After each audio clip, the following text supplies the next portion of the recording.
Good morning, friends and family. Welcome to Come Sit at My Table. We are Tom and Melissa from Kentucky, but today we're in Florida because we are here for 6 weeks this winter.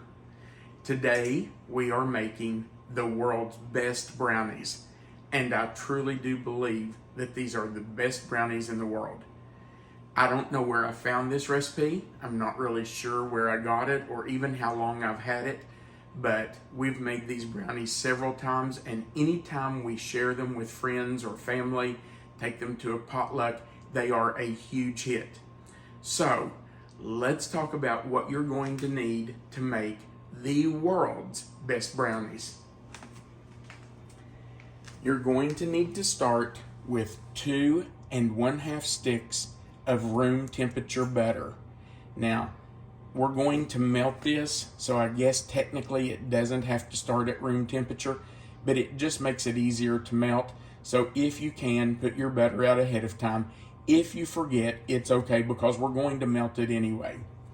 You're also going to need 8 ounces of semi-sweet chocolate baking bars. Now, these bars come in 4-ounce boxes. So you're going to need 2 of those because we need 8 ounces. And when you take them out, you're going to see that they're solid chocolate bars, and all you're going to do is just chop it up a little bit. The reason you need to chop it up is because we're going to pour that hot butter over top of this chocolate to melt it. And if you just pour it over the whole bar, it's not going to melt. So you need to chop it up some. You're also going to need 3/4 of a cup of cocoa powder. Now, I use Hershey's cocoa. You can use whatever you want to, but I've used this my entire cooking life since I was about 10 years old, and I think this is really good. So you're going to need 3/4 of a cup. The only thing is you're going to need it divided. You need 1/4 of a cup in the first step of this brownie recipe, and then you're going to need a 1/2 cup later in the recipe. So you're going to need it divided, 1/4 of a cup and 1/2 cup for a total of 3/4 of a cup. You're also going to need 1 tablespoon of espresso powder. Please, whatever you do, do not leave this out of the recipe. I promise you, you will not taste the espresso powder. You will not taste the coffee taste. Melissa and I, neither one are coffee drinkers. And the first time we made this years ago, we were a little worried that it would have a really strong coffee taste. Did it, babe? It did not. It does not. I promise you, you will not know it's in there, but it really does enhance the chocolate flavor. So don't leave this out. 1 tablespoon of espresso powder.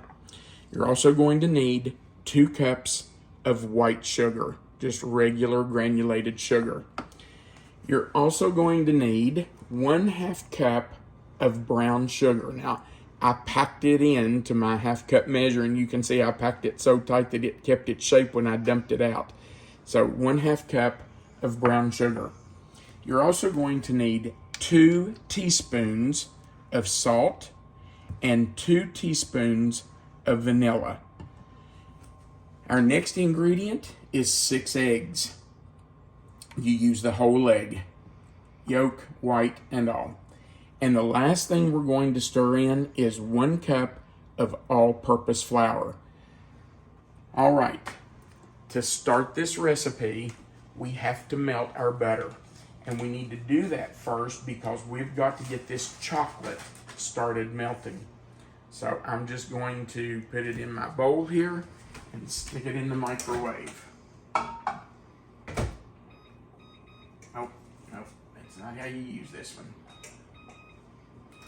When you're in a house that's not your own, sometimes it's a little strange cooking, and you really have to think about what you're doing because you don't have the same equipment. All right, while that is melting, we're going to, I'm just using a 4-cup measure, but you can use a bowl or whatever. We're going to add our chopped up chocolate bars. Oh, we got a few little pieces that tried to escape. Don't want to lose those. We're going to add 1/4 cup of our cocoa. And we're going to add our 1 tablespoon of espresso powder. Yeah, I didn't think that was going to go in there. So, just shake out some of that. Please, please, please do not leave this out. You really do need that espresso powder. All right. Now, I'm going to just take a spoon and kind of stir that chocolate bar, cocoa powder, and espresso up. I guess you wouldn't technically have to do that, but I just think it maybe helps it melt a little better. Let me check the butter.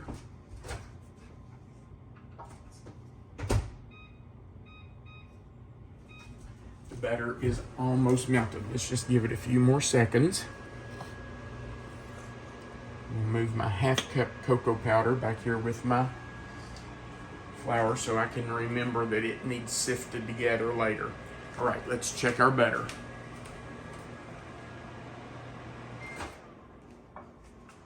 Perfect.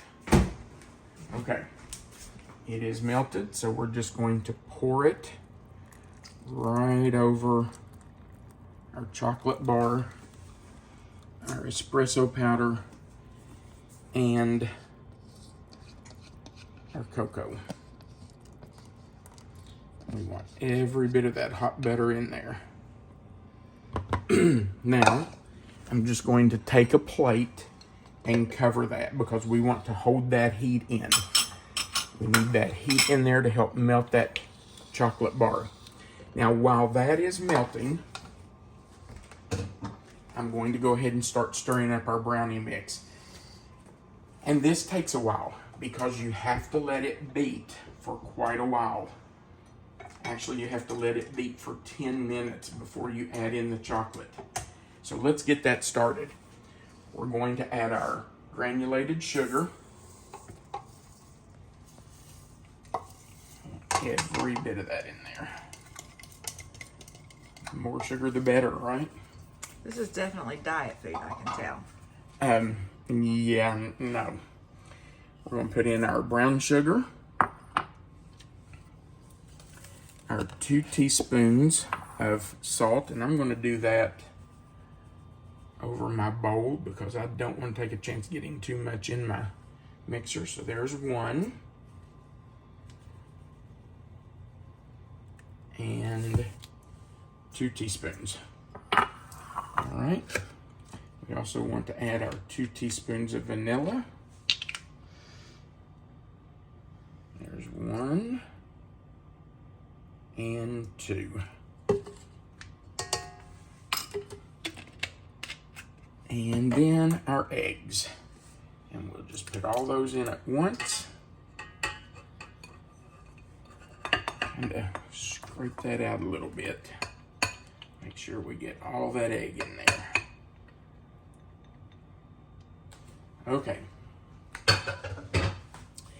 And now, this has to beat for 10 minutes. Now, I know you're probably thinking the same thing I thought the first time I made it. 10 minutes seems like a really long time. But what you're doing is beating some air into it and just getting that thickened. When we finish beating this for 10 minutes, it's going to be the consistency of like pancake batter. And it'll be thickened, and then we'll be ready to stir in our warm chocolate and our flour and the rest of our cocoa. So we're just going to let this beat for 10 minutes, and when that 10 minutes is up, we will come back and show you what it looks like and add in the rest of our ingredients. All right, we'll be back in about 10 minutes. I'm going to set the timer.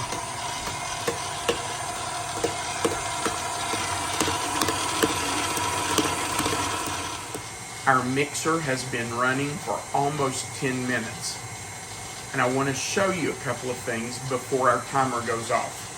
First, I want to show you that our butter did melt our chocolate. It took about 2 minutes, and after that 2 minutes, I just uncovered it and stirred it up. So it's as smooth as it can be. Beautiful chocolate. If for some reason, after 2 minutes or so, 2-3 minutes, yours is not, there's our timer. If your chocolate has not melted, all you have to do is just stick it in your microwave for maybe 10 seconds and it will melt. So you just want it melted completely. The other thing that I want to show you is our batter. I hope you can see how the color has changed and the thickness of it. It's much thicker. It's just like pancake batter. Okay, now that it's beat for 10 minutes, we're going to add our chocolate. And with our mixer running, we want to turn it down to a lower speed. With it running, I'm just going to stir in the melted chocolate.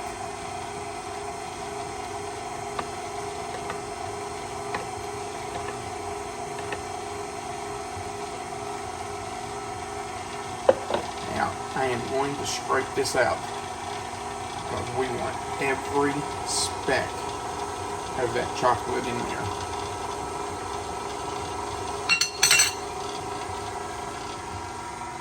And I'm left-handed, so I'm probably going to be in the way of the camera. I apologize.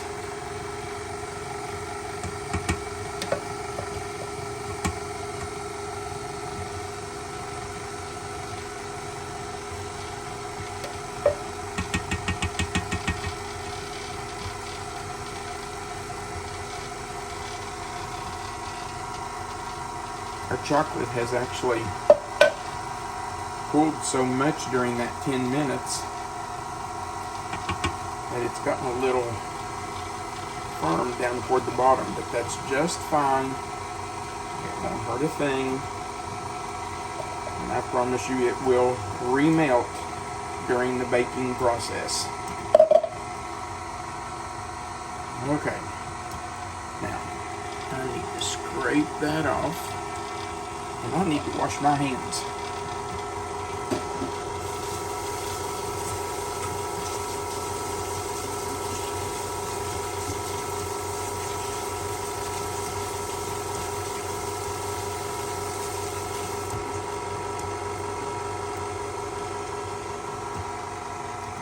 Now,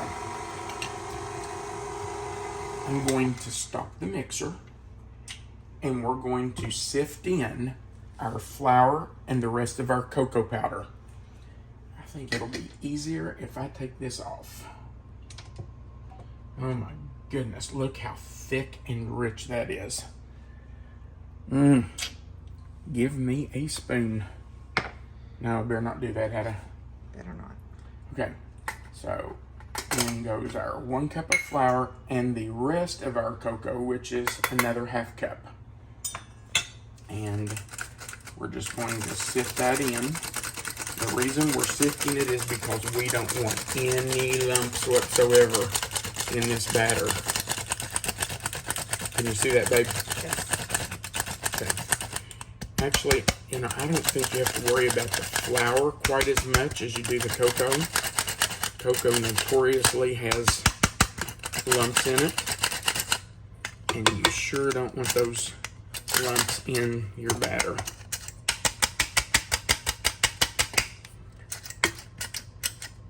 You didn't sift the cocoa the first time. No, because we were melting it. Yeah, good point. We did not sift it the first time that the first 1/4 cup, because we were melting that with the hot butter. Oh man, I could just sit down with this and a spoon. Which might leave you with a bellyache. Now, Way too rich. I think I'm going to put this guard on there because I have a feeling if I don't, we might have a flour explosion. Is that on there? There we go. There we go. All right. I hope we don't have flour all over this kitchen. I'm going to put my hand over this part. Get on there and stay on there. Okay, here we go. Very slowly. Oh, that worked great. We didn't even need that. And we are just going to blend this until it's barely mixed in. We do not want to beat this hard. We don't want to beat it for several minutes. Okay, now most of that flour is down in there. So I'm going to scrape up here around the sides, because there is some flour up here that we want in there. And I want every bit of this off this spatula. All that chocolate, all that flour down in there. All right, now let's just mix this for another few seconds.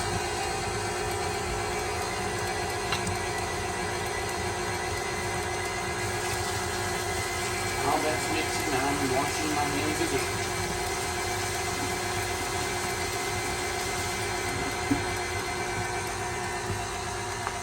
Man, oh man, does that look good. Now, a couple of things.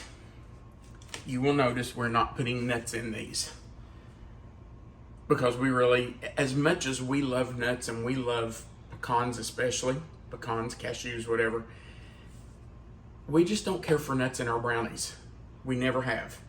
So I'm not putting nuts in. If you want to stir in, I don't know, half a cup of chopped nuts, you can do that. That's just not what we enjoy. So we're not doing that. There was something else I was going to tell them. Oh, also, we're going to frost these brownies. Because why not? They're good without the frosting. They're actually really delicious without the frosting. But the chocolate buttercream frosting that we put on here takes them over the top. Now, the original recipe that I got years ago for this did not have a frosting recipe with it. If I remember correctly, and I could be wrong, I don't believe that it even mentioned frosting them. But we made them once and I thought, you know, these would be really good with some chocolate buttercream.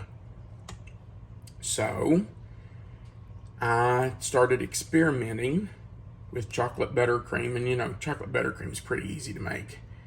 But sometimes it's too sweet, sometimes it's a little grainy if you don't get the sugar dissolved. And so I started experimenting just to try to come up with a really good chocolate buttercream frosting.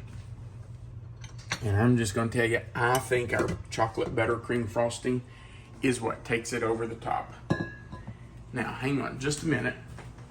Let me grab my pan. Get this stuff out of the way. Put that in the sink. I am going to spray my pan even though it is nonstick. Just because you don't want your brownies to stick in the pan. We have preheated our oven to 350 degrees. Oh man, look at that. It's thick and rich and sweet and chocolatey. Man, this smells heavenly. Can you smell that, Melissa? I can smell. I've been smelling it since pretty much you had the ingredients out. By the way, today is the day before Valentine's Day. And this would be a wonderful treat for you to make for your sweetheart. Right, sweetheart? Absolutely. This is a lot of brownies. Yeah. But you know, chocolate says, I love you. So why would you not make this pan of brownies for your sweetheart? And let's be honest, we're going to have a lot of friends that are going to appreciate our love too. Yes, we are. We have friends that are going to be in the next couple days. And which is good for us, because otherwise we would be tempted to eat all of these. And tempted. We would eat them all. So yeah, we will be sharing. Okay. Let me check the times. Yeah. We are going to put these in a 350-degree oven for 20 minutes. And after 20 minutes, we're going to do something really strange to these brownies. I've never seen a brownie recipe that does this next step until I'd seen this one. So we're going to put this in the oven, bake it 20 minutes, then we'll come back and we will show you what we're going to do that's really strange with these brownies. Now, let me get my timer on 20 minutes. When we come back, we'll show you what to do next. And you cannot leave out this next step. You have to do it in order for these to be gooey, fudgy, dense brownies. We'll be back in about 20 minutes. Our brownies have been in the oven on 350 degrees. There's our timer. For exactly 20 minutes. Now this is the strange part of this brownie recipe. They're not done.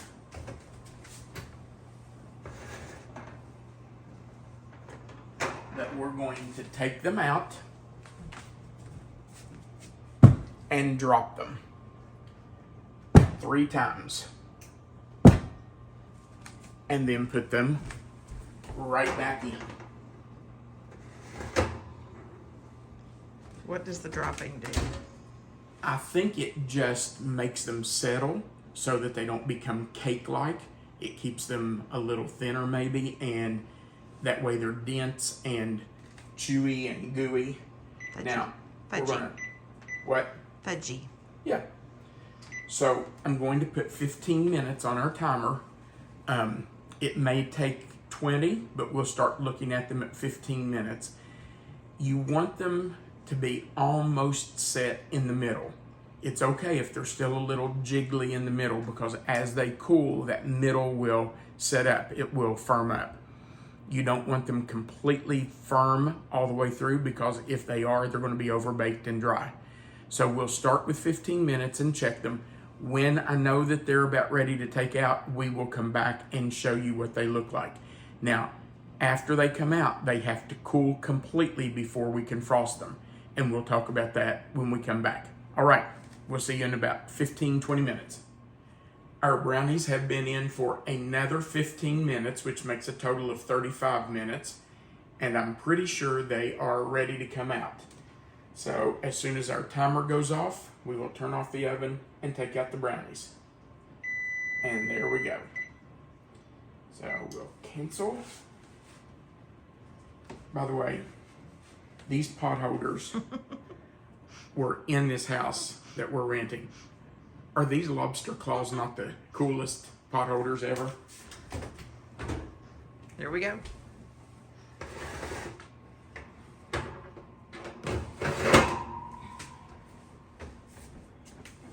Now, you can see the brownies are cracked on top. That's exactly how they should be.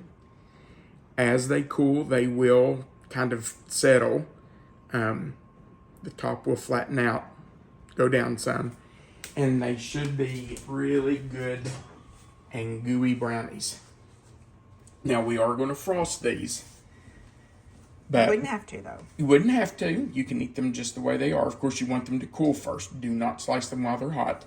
But I'm just going to tell you, the chocolate butter cream frosting that we put on these just puts them over the top. I think we'll probably do that as a separate video, because Not everybody will. this one's pretty long already. So we'll probably let these cool. It'll take a couple of hours at least. And once they're completely cooled, we will make a video for the chocolate buttercream frosting, and then we'll frost these. So unfortunately on this video, we're not going to cut these, but we will cut them and try them for you after we frost them on the next video.